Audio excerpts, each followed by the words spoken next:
नमस्कार, once again welcome to pet office pet shop Buldhana. आजचा topic आहे डॉग स्ट्रेस.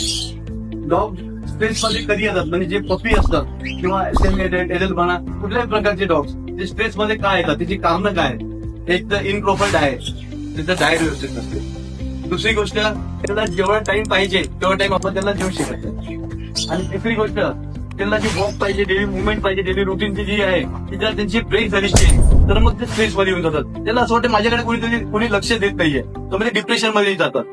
तर अशासाठी काय करायचं, तुम्हाला त्यांच्यासाठी व्यवस्थितपणे टाइम काढावाच लागणार आहे. कारण की तो तुमच्या घरातला एक नवीन मेंबर तुम्ही स्वतःहून ठरवून तुमच्या फॅमिलीमध्ये तो ऍड केलेला आहे. डॉग फूड मध्ये चेंजेस सुद्धा थोडे थोडे करत राहायचे. तरी त्याच्यामध्ये ग्रेव्ही ऍड करायची. अशी ग्रेव्ही मिळते. पपी असल्या तर पपीची ग्रेव्ही, एडल्ट असलं तर एडल्टची ग्रेव्ही मिळते. प्लस त्याच्यामध्ये त्यांना कॅल्शियम बोन द्यायचे असतं, जे सप्लिमेंट त्यांना आवश्यक असते बॉडीला. कॅल्शियम हे काय नियर अबाउट 40% बॉडीला इंटेक होते आणि 60% ते विस्टार वगैरे बाहेर टाकतात. बरोबर आहे.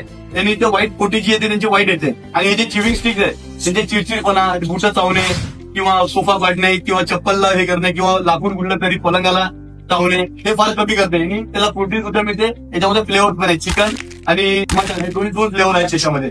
हे यूज करू शकता तुम्ही. पण त्याचा स्ट्रेस जेव्हा वाढला तर त्याच्यासाठी तुम्ही हे टॉईजचा वापर करू शकता. असे वेगवेगळ्या प्रकारचे टॉईज आहे. त्याला खेळायला त्याच्यासोबत ते खेळा, म्हणजे त्याला थोडा फ्री आणि रिलॅक्स वाटेल. त्याला तो सेटल होईल व्यवस्थित.